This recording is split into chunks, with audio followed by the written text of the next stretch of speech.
안녕하세요. 항공진로 상담 영상으로 또 뵙게 됐습니다. 이제 장마가 끝나고 본격적인 더위가 시작이 됐죠. 오늘부터 많이 기온이 올라가네요.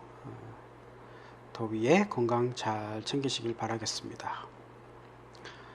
반복적인 메일 혹은 문자 이런 것들이 자주 오는데, 최근에 어떤 학생이 보냈던 메일이 또 있어서 그 메일이 반복적으로 하시는 질문에 또 해당이 되기도 하고, 그래서 영상으로 또 만들게 됐습니다. 자, 메일을 먼저 보시죠. 메일은 이제 이렇게 왔어요.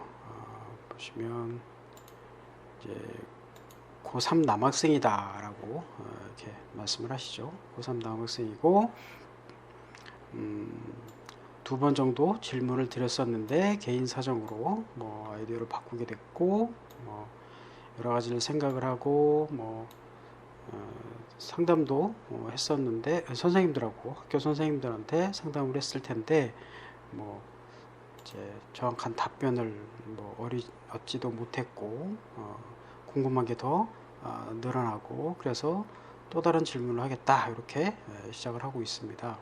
저한테 메일을 몇 번 보내셨던 학생 같아요. 근데 또 다른 질문을 하겠다 그러면서 4가지 질문을 하고 계십니다.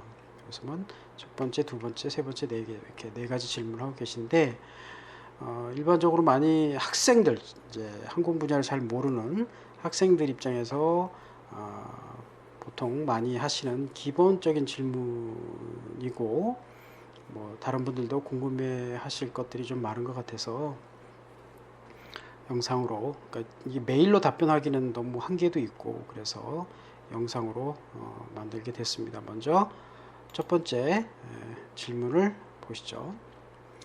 자, 첫 번째로 정비사 면허나 산업기사 등 각종 자격증을 보유하고 있으면 다음에 취직해서 승진이나 임금에 대해 자격증이 없는 사람과 비교할 때 차이가 있는지 궁금합니다. 여기 보시면 취업한 이후에 어떤 차이가 있느냐, 이게 핵심적인 질문이죠. 차이가 있습니다. 산업기사는 별 차이가 없는데, 항공정비사라는 기준으로 말씀을 드리면, 항공정비사 면장, 정비사 면허가 있으면 자격증 수당이 있어요. 그리고 당연히 할 수 있는 일의 범위도 없는 사람보다는 더 넓겠죠. 근데 이 질문을 하는 이유가, 학생의 입장에서 이게 취업을 하면 이렇게 도움이 되겠구나, 그러니까 지금부터 따야지, 이렇게 생각할까봐 좀 걱정이 되는 부분은 있습니다. 어차피 대기업 기준으로 취업을 해서 근무를 하게 되면 현장에서 근무를 하면서 이 면허는 따게 돼요. 그러니까 이건 취업을 한 다음에 해도 됩니다. 물론 LCC는 있어야 취업을 하기 때문에 가기 전부터 준비를 해야 되겠지만, 그건 본인의 판단에 따라 선택하세요. 근데 저는 일단은 대기업을 먼저 갈 수 있다면, 자격증 없어도 되는데 이제 대기업을 먼저 들어가라고 말씀을 드리니까, 대기업을 들어간다고 한다면 지금부터 자격증 따려고 너무 집중하지 마시라, 이렇게 말씀을 좀 드리고 싶습니다. 질문의 본질, 취업한 이후에 도움이 되느냐? 됩니다. 돼요. 그래서 취업한 이후에는 자격증뿐만이 아니라 학위도 이제 추가적인 취득을 하실 수 있도록 계속 공부하라고 저는 지금도 학생들한테 많이 강조를 하고 있고요.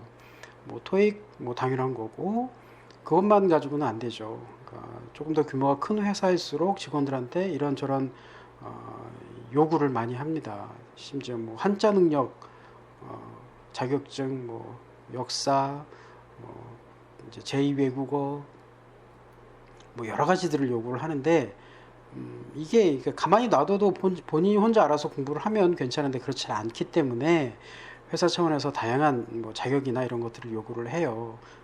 그렇기 때문에 뭐 지금 이걸 걱정할 게 아니라 일단 입사한 이후에 끊임없이 계속 공부를 해야 된다라는 생각을 반드시 하고 계셔야 되고, 그 시작이 이제 뭐 여기 자격증이다, 거기에 플러스 학위, 그다음에 뭐 여러 가지 영어 실력, 뭐 그다음에 더 나아가서는 그 어떤 자격증으로도 증명할 수 없는 본인의 실력 혹은 경력, 이것들을 만들어 가야 되는 게 더 중요하겠죠. 거기에 초점을 좀 맞춰 주십사 부탁을 좀 드리고 싶습니다. 두 번째 질문은 학벌에 관한 것인데, 고등학교를 졸업 후 바로 군대를 갔다 와서 한기원 지원 후 합격하면 저는 학력이 고졸이 됩니다. 그래서 이렇게 합격한 사람들은 학점은행제나 야간대학교를 통해 학벌을 채운다고 하는데, 실제로 2년제, 4년제 대학을 나와서 한기원에 합격한 후 취직한 사람과 고졸로 합격해 취직한 사람들을 놓고 볼 때 직장생활에서 차별이 있는지 궁금합니다. 학벌은 들어갈 때만 중요하고 들어가서는 학벌이고 뭐고 인성 실력이 중요하다고 들었는데 들은 내용이어서 확실히 모르겠습니다. 일부는 맞고 일부는 틀려요. 이런 비슷한 질문을 많이 하시는데, 고졸로 들어가나 대졸로 들어가나 일단 들어가면 별 차이 없는 거 아니냐? 차이가 있습니다. 당연히 4년제 나온 사람을 더 우대해야죠. 거꾸로 생각해보면 본인은 4년제 나왔는데 고졸 출신인 동료들하고 똑같이 대우를 한다면 기분이 좋을까요? 나쁘겠죠. 그래서 형평성 문제들도 있고 뭐 기업에 따라 분위기는 좀 차이가 있을 수는 있으나 4년제 나온 사람을 조금 더 우대하는 경우가 당연합니다. 그리고 뭐 당연하다 말하면 좀 그렇긴 한데, 아직까지 우리나라는 학력에 대한 차별은 분명히 있어요. 그러니까 뭐 꼭 이것 때문이 아니라 앞서 첫 번째 질문의 답변에도 말씀을 드렸죠. 이것 때문이 아닙니다. 스스로 성장하기 위해서 꾸준히 공부를 하시라라고 말씀을 드리고요. 근데 이제 뭐 그렇게 따지면 뭐 좋은 대학을 나온 사람을 더 우대하느냐? 그것도 아니에요. 그러니까 지금 말씀하셨듯이 저도 뭐 많이 강조하죠. 학점은행제, 야간대학, 뭐 방통대, 뭐 사이버대, 뭐 방법은 상관없습니다. 어떤 수단과 방법을 가리지 말고 추가적인 공부를 더 하시라는 거죠. 그게 또 말씀드릴게요. 학위 때문이 아니에요.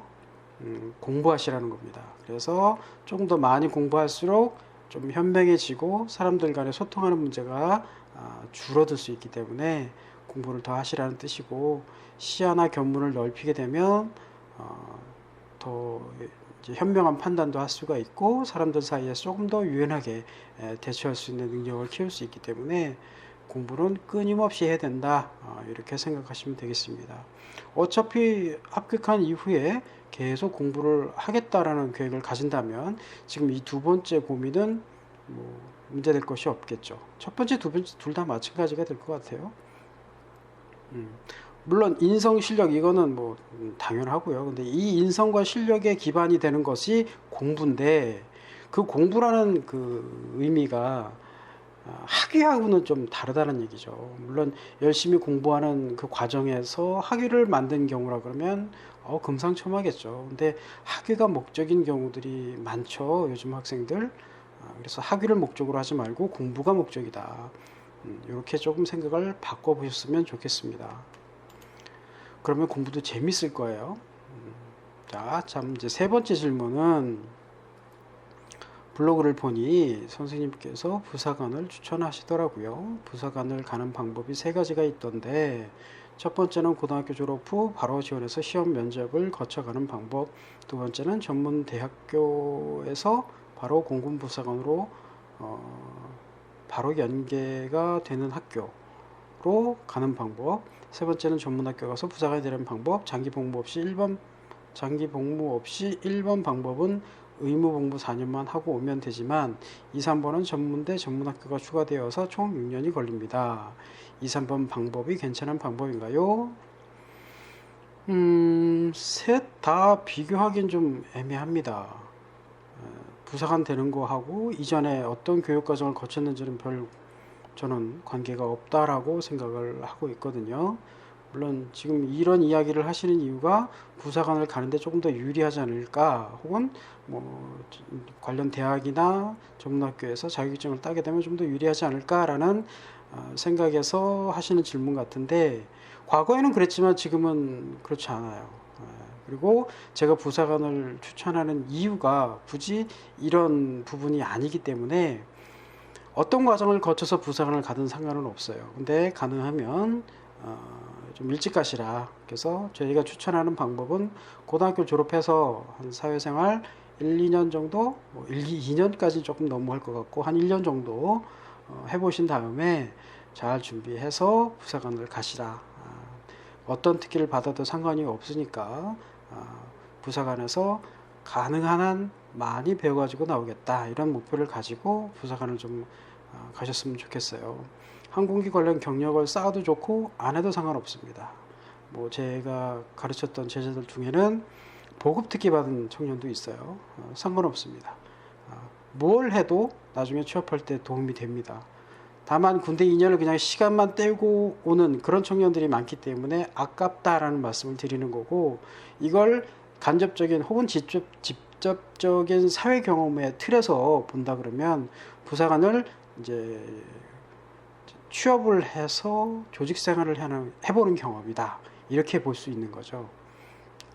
비행기를 했든 안 했든 상관없으니까 부사관을 가서 정식 직원이 돼서 한번 근무를 해보고 사회생활을 먼저 경험을 해보라. 부사관의 경우에는 이제 처음부터 다 가르쳐 주니까 일반적인 기업과는 이제 차이가 있죠. 그러니까 이후에 부사관 이후에 이제 사회에서 취업을 하는데 큰 도움이 될 수 있고 또 예행 연습이 될 수 있다, 이렇게 볼 수 있어요. 그래서 어떤 특기를 받든 상관은 없어요. 본인이 노력을 해서 비행기 관련 특기를 받으면 더 좋지만 그것도 이제 변수가 많아요. 비행기 관련 특기를 받아도 어떤 보직에서 근무를 하느냐에 따라 도움이 될 수도 안 될 수도 있고 혹은 심지어 독이 될 수도 있기 때문에 관점이 중요한 거죠. 무조건 배운다, 열심히 내가 아무것도 모르기 때문에 처음부터 모든 걸 다 배우겠다, 뭐 이런 생각으로 들어가서 공부하고 부사관 생활을 거친다면 1차적으로 4년 만에 나오는 경우는 없을 거예요. 더 복무하라고 저는 추천합니다. 그래서 경우의 수가 너무 많아서 뭐라고 탁 단정지어서 설명은 못 하겠지만 4년 복무만 하고 그냥 자의에 의해서 나온다 그러면 상관이 없지만 보통은 4년 만에 그냥 쫓겨나는 경우가 대부분인데, 그렇다 그러면 4년 그냥 허송세월을 한 경우가 많죠. 그래서 장기 복무를 좀 하라 말씀드리고 싶고, 일단 들어가는 시점부터는 내가 장기 복무하겠다 이런 생각을 하고 들어가시는 게 좋고, 가능하다면 한 5, 6년 더 길게 하면 길게 할수록 좋겠죠. 그렇게 해서 나오는 게 좋고요. 세부적으로 사람마다 또 차이가 있어서 뭐라고 참 단정 지어서 설명할 수는 없는데, 그래서 설명을 드리는 게 부사관을 가능한 고등학교 졸업하고 일찍 가서 장기 복무 6년 이상 하겠다라는 생각을 하시고 근무를 하면서 그 과정에서 대학까지 마치려면 제일 전 비용 대비 효과 가장 좋다라고 말씀드릴 수 있어요. 그래서 대학까지 다 마치고 이런저런 사회 경력, 그다음에 부사관을 통해서 조직 생활에 대한 경력, 이런 것들 충분히 만든 다음에 한 6, 7년 정도 하고 전역을 한다 그러면 20대 후반에 나오니까 그 상황에서 항공사에 지원을 해도 늦지 않고, 항공사가 아니라 다른 데라도 얼마든지 갈 수 있죠. 그렇게 하셨으면 좋겠어요. 근데 그러려면 이제 들어가는 시점부터 준비를 잘 하셔야 되고, 들어가서 장기 복무를 하기 위한 어떤 사람이 장기 복무를 할 수 있을 것이냐에 대한 고민 충분히 좀 해보셔야 되겠죠. 이게 간단한 문제가 아니에요. 답변을 간단하게 드릴 수도 없어요. 그래서 이건 사람마다 또 상황에 따라 다 다르기 때문에 정답은 없습니다. 다만 그래도 제가 지침으로 드릴 수 있는 말씀은 오래 하시라는 거죠. 들어가자마자 난 4년 만에 나올 거야 이렇게 말하는 사람한테 중요한 거 가르쳐주는 조직 없습니다. 그러니까 무조건 장기 복무하겠다라는 생각으로 들어가시라는 거죠. 그렇게 해서 20대 한 후반쯤 나오겠다. 단 기본적인 조건들 다 충족시켜 놓고 나오셔야죠. 그렇게 추천을 좀 하고 싶어요. 마지막 네 번째 질문은, 네 번째로 제가 생각하기에 한기호는 정비사가 되는 가장 좋은 방법이지만 가장 힘들 수도 있는 방법이라고 생각합니다. 지금부터 준비할 것 가족들은 사람마다 다르겠지만 선생님 말씀대로 어른 선배 가족들을 많이 만나고 그것이 안 된다면 책을 읽고 독후감을 써보라 하셨는데 문학, 과학, 기술 등 아무 책이나 읽으면 될지 자서전 같은 것을 읽어야 할지 모르겠습니다. 이런 것들은 제가 찾아야 할 것들이지만 조언을 얻고 싶습니다. 어떤 책을 읽어야 되느냐? 가리지 마세요. 다 읽으셔야 돼요. 오히려 본인이 좋아하는 책 읽지 마시고 싫어하는 책 읽으셔야죠. 재미없다라고 생각하는 책 많이 읽고 쓰고 사람들하고 대화해 보세요. 그 책에 관련된 이야기 갖고 대화를 해보시는 거죠. 책이 어렵다면 책이 아니라도 상관없어요. 뭐 영화를 봐도 그렇고 상관은 없고 조금 주변 사람들과 조금 나이가 있는 사람들하고 혹은 본인보다 많이 아는 사람, 다른 경험을 했던 사람들하고 다양한 주제로 진지하게 대화를 좀 많이 해보시는 게 도움이 됩니다. 이제 딱히 아무 대화도 할 게 없다 그러면 책 하나를 두고 친구들하고 같이 읽고 그 책에 대해서 이야기를 한번 나눠본다든지 남자들끼리는 좀 잘 안 하더라고요 이런 거. 그래서 뭐 여자 형제들이 있다든지 뭐 누나 아니면 뭐 주변에 아는 분들이 있으면 그렇게 같이 이제 해보시면 도움 많이 됩니다. 그런 측면에서 연애도 좀 해보시라고 말씀을 좀 드리는데 굉장히 중요한 부분이거든요. 그래서 여기서 제가 말씀드린 연애는 학생들이 생각하는 그런 연애하고는 좀 달라요. 진지하게 깊이 있는 연애를 말씀을 드리는 거예요. 아무튼 어른들하고 뭐 친척, 선배, 가족들 진지한 이야기, 미래에 대한 이야기, 직업에 대한 이야기 뭐 이런 이야기 좀 많이 나눠보시고 책은 무조건 고르지 말고 많이 읽으세요. 많이 읽고 하나만 더 말씀드리지만 양에 너무 집착하지 않으셨으면 좋겠어요. 양에 집착하다가 질을 놓치는 경우가 많이 제가 봐서 양과 질이냐 이 둘 중에 하나 선택을 해라 그러면 전 질 선택을 하겠습니다. 양보다는 질. 한 달에 한 권을 읽어도 좀 더 깊이 있게 좀 천천히 읽으면서 충분히 검토하시고 사람들과 그 주제를 가지고 대화를 좀 해보시라는 거죠. 그런 걸 좀 추천합니다. 답변이 좀 되셨을려나 모르겠네요. 비슷한 질문이 좀 많아서 오늘 영상을 좀 만들어 봤고요. 다음 시간에 또 좋은 내용을 가지고 뵙겠습니다. 고맙습니다.